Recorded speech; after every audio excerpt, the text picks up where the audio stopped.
दोस्तों ये कहानी कंटिन्यू है। अगर आपने इसका पहला पार्ट नहीं देखा तो वो देख ले। तो जैसे कि अब हम जानते हैं कि एक अजीब सा टाउन है, एक ऐसा टाउन जहां अगर एक बार कोई इंसान दाखिल हो जाए तो वो वहीं पर कैद हो जाएगा। रात को वहां दरिंदे निकलते हैं जो इंसानों की तरह दिखते जरूर है मगर असल में वो कुछ और है। वो टाउन में रहने वाले लोगों का शिकार करते हैं, उनके शरीर के टुकड़े टुकड़े करके। सवाल ये है कि आखिर ये कौन सी जगह है, ये लोग जो यहाँ रह रहे हैं इन्होंने निकलने की कोशिश अभी तक क्यों नहीं की और इन्हें यहाँ कितना समय हो चुका है। अब तो जिम का परिवार भी यहाँ फंस गया। रात हो चुकी थी, याद होगा आपको, जिम का एक्सीडेंट हो चुका था, आरवी उलट गई थी। बॉयड और उसके लोग मदद के लिए आए थे मगर जिम का छोटा बेटा ईथन, उसके पैर में लोहे का एक रॉड जा चुका था जिस वजह से उन्हें आरवी में ही रुकना पड़ा। क्रिस्टी वो डॉक्टर भी आरवी में थी और उसे ईथन का इलाज करना था। मुसीबत ये थी कि रात को वो चीजें बाहर निकलती है। इस बात का अंदाजा जिम को नहीं था। खैर बॉयड ने आरवी को अच्छी तरह से बंद कर दिया था और उसके पास जो पत्थर का ताबीज था उसे वो दरवाजे पर लगा देता है ताकि वो दरिंदे अंदर ना आ सके। ईथन को दौरा पड़ा था मगर क्रिस्टी ने उसे संभाल लिया। बॉयड देखता है कि वो दरिंदे धीरे धीरे आरवी के करीब बढ़ रहे हैं। ये इतने चालाक होते हैं कि इंसान की कमजोरी का फायदा उठाते हैं।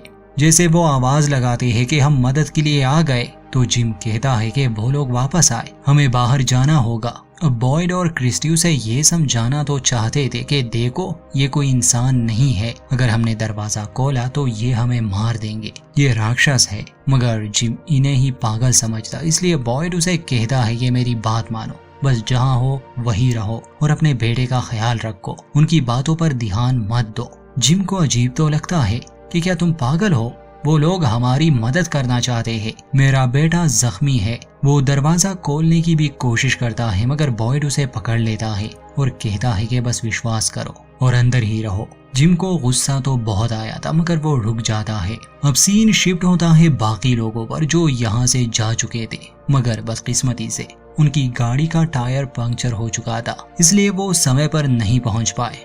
अंधेरा हो चुका था, दरिंदे बाहर निकल आए थे। टाउन के लोगों ने अपने दरवाजे बंद कर दिए थे और अगर रात को उनका कोई अपना भी अंदर आने की कोशिश करता है तो वो उस पर भी भरोसा नहीं कर सकते क्योंकि ये दरिंदे किसी भी इंसान का रूप ले सकते हैं। खैर तेज बारिश हो रही थी, ये लोग कॉलोनी हाउस की तरफ भागते हैं। एलिस, रिकी और फादरी जोर जोर से दरवाजे पर नॉक कर रहे थे और आवाजें लगा रहे थे कि हमें अंदर आने दो, दरवाजा खोल दो। मगर अंदर जो लोग थे वो सभी घबराए हुए थे। विश्वास करना मुश्किल था, वो दरवाजा नहीं खोल रहे थे। हालांकि एलिस की गर्लफ्रेंड फातिमा सभी को कहती है कि दरवाजा खोलो, ये वही लोग हैं। इतने में डोना आती है हाथ में गन लिए। अब उसे ही फैसला करना था वो दरवाजा खोले या नहीं, क्योंकि अगर ये वो राक्षस हुए तो सबको मार देंगे। एलिस, फादरी और केनी बहुत घबराए हुए थे। तभी वो दरिंदे उनके करीब आने लगे। केनी गोली भी चलाता है। उनमें से एक लड़का जूलिया का नाम लेता है। शायद जूलिया इस लड़के को जानती थी मगर ये असली नहीं था, बस इस चीज ने जानबूझकर वो रूप लिया था। गोलियों का इन दरिंदों पर कोई असर नहीं होता और इससे पहले कि वो इन सब के टुकड़े टुकड़े कर देते, डोना जल्दी से दरवाजा खोलती है और उन्हें अंदर लेती है। ये लोग बाल बाल बचे। अंदर आते ही डोना इन नए लोगों को गन पॉइंट पर करती है और कहती है कि घुटनों पर बैठ जाओ। हालांकि एलिस, फादरी और केनी डोना से कह रहे थे कि इसकी कोई जरूरत नहीं, ये इंसान ही है। मगर डोना गुस्से में कहती है कि ये प्रोटोकॉल है, इसलिए टेबेथा और जूलिया के हाथ बांध दिए जाते हैं और दोनों को अलग अलग कमरे में बंद रखा जाता है। आते समय जेड गिर गया था, उसके सर पर चोट आई थी और तब से वो बेहोश था, इसलिए एलिस उसे बेड से बांध देती है। ये सभी काफी परेशान थे क्योंकि आमतौर पर बहुत कम लोग यहाँ फंस जाते हैं और इस बार तो 2 गाड़ियां एक साथ आई। पिछले 3 महीने से यहाँ कोई हादसा नहीं हुआ था, कोई मरा नहीं था, मगर पिछली रात फ्रैंक की पत्नी और बेटी मर गए और अब इन लोगों का आना। टेबेथा को एक रूम में रखा गया था। डोना उसके पास आती है उससे बात करने, उसे समझाने कि आखिर यहाँ चल क्या रहा है और उन्हें यहाँ क्यों रखा गया है। मगर टेबेथा बहुत गुस्से में थी, उसे अपनी बेटी जूली की फिक्र थी। वो बार बार उसी के बारे में पूछ रही थी कि मुझे उसे देखना है, उससे बात करनी है। डोना उसे शांत करती है, कहती है कि पहले हमें बात करनी होगी। डोना उसे कहती है कि देखो, चाहे तुम लोग कितने ही घंटे उस सड़क पर सफर करते रहो, तुम वापस इसी जगह पर पहुंच जाओगे। ये सब शुरू होता है सड़क पर गिरे पेड़ से और उन मनहूस कौवों से। हम सब भी ऐसे ही यहाँ आए थे, हमें पेड़ दिखा, हम वापस मुड़े, मगर तक हार कर हम इसी मनहूस टाउन में पहुंच जाते। कुछ लोगों को यहाँ साल हो चुका है और कईयों ने तो यहाँ अपनी आधी जिंदगी काट ली। यहाँ से निकलने का कोई रास्ता नहीं और रात को वो निकलते हैं, वो दरिंदे। हम सभी यहाँ मिलजुल कर रहते हैं, एक दूसरे की मदद करते हैं। मुझे पता है मेरी ये बातें तुम्हें बड़ी अजीब लग रही होगी, इस पर यकीन करना मुश्किल है, मगर समय के साथ तुम सब जान जाओगी। जब पहली बार मैं यहाँ आई थी, मेरी बहन भी मेरे साथ थी। हमारी मदद के लिए यहाँ कोई भी नहीं था। हम कई बार इस टाउन से गुजरे, अंधेरा हो चुका था। हमने इन लोगों को देखा, फिर एक तो हमारी गाड़ी के सामने आया, बस हमें देख रहा था और हंस रहा था। मेरी बहन को गुस्सा आया, वो बाहर आ गई और मेरी आंखों के सामने ही उन दरिंदों ने मेरी बहन की चमड़ी उधेड़ दी, जैसे हम लोग किसी जानवर के साथ करते हैं। मैं हिल भी नहीं पा रही थी। तब मैंने देखा कि वो मेरी तरफ बढ़ रहे हैं, इसलिए मैं जंगल की तरफ भाग गई और झाड़ियों में छुप गई। मैं दुआ करती रही कि ये रात गुजर जाए। हम यही करते हैं, जिंदा रहने की कोशिश। खैर, ये सारी कहानी सुनने के बाद टेबेता को कुछ समझ आने लगा, मगर वो राक्षसों वाली कहानी पर विश्वास नहीं कर रही थी। नीचे ही जूलिया को रखा गया था। तब विक्टर नामी एक बंदा उसके पास आता है और उससे बात करने की कोशिश करता है। विक्टर भी कहानी का अहम हिस्सा है, दिखने में काफी क्रीपी लगता है, मगर है नहीं। जूलिया अभी से नहीं जानती, वो उससे काफी डर रही थी। मगर तभी फातिमा आती है और विक्टर से कहती है कि विक्टर, तुम्हें जो भी लेना है किचन से लो और यहाँ से चले जाओ, तुम इस बेचारी लड़की को डरा रहे हो। विक्टर वहाँ से चला जाता है।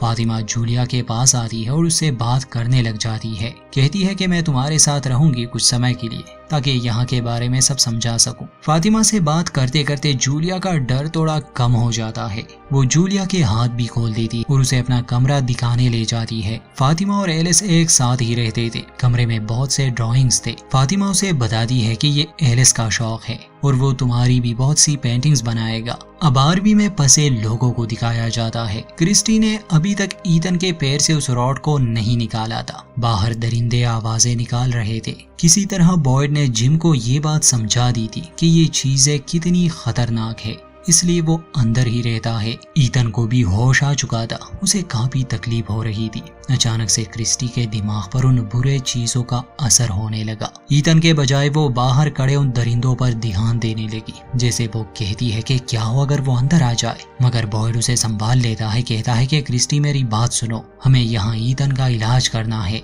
कुछ देर बाद क्रिस्टी और जिम मिलकर ईथन के पैर से उस रॉड को निकाल लेते हैं। वहाँ टाउन में सेरा, जिसने उस लड़के को मार दिया था, अभी तक उस कमरे में थी। इसी हॉस्पिटल में कुछ और लोग भी थे, जैसे कि एक नर्स और केनी के पिता। उस लड़के को मारने के बाद सेरा दरवाजा खुला छोड़ देती है और खुद वहां से निकल जाती है। अब केनी को इस बात पर गुस्सा आया था कि एलिस की गर्लफ्रेंड फातिमा ने उस नई लड़की यानी जूलिया को छोड़ दिया। दोनों का झगड़ा होते होते रह गया। सेरा तो अपने घर जा चुकी थी। हॉस्पिटल का जो दरवाजा उसने खुला छोड़ दिया था, वो राक्षस अंदर आ चुके थे। वो सभी को बेदर्दी से मार देते हैं। जिम के परिवार के लिए ये भयानक रात गुजर गई। सूरज उगने पर आरवी से बॉयड सबको बाहर निकाल देता है। टेबिता अपने पति और बेटे से मिलती है, उनके गले लग जाती है और रोने लगी। केनी जब वापस टाउन में आता है, देखता है कि हॉस्पिटल में सभी को बुरी तरह से मार दिया गया है। वैसे किसी को अभी तक ये पता नहीं कि ये काम सेरा का है।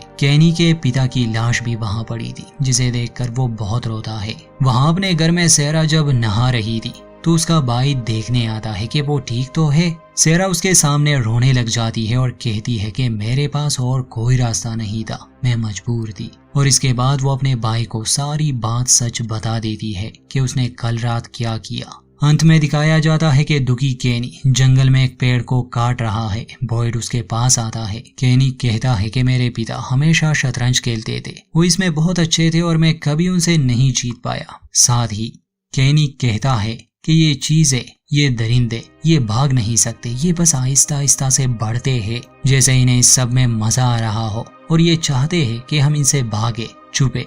खैर बॉयड उसे और दुखी नहीं करना चाहता था। वो उसे वापस टाउन आने के लिए कहता है। जिम के परिवार को अब टाउन में लाया गया था। ईथन बेड पर था, जूलिया उसके साथ थी, मगर ईथन को बाहर सफेद कपड़ों में एक छोटा लड़का नजर आ रहा था जो उसे देखकर मुस्कुरा रहा था। और यहीं पर इस दूसरे एपिसोड का दी एंड। ये कहानी कंटिन्यू है, जुड़े रहिए।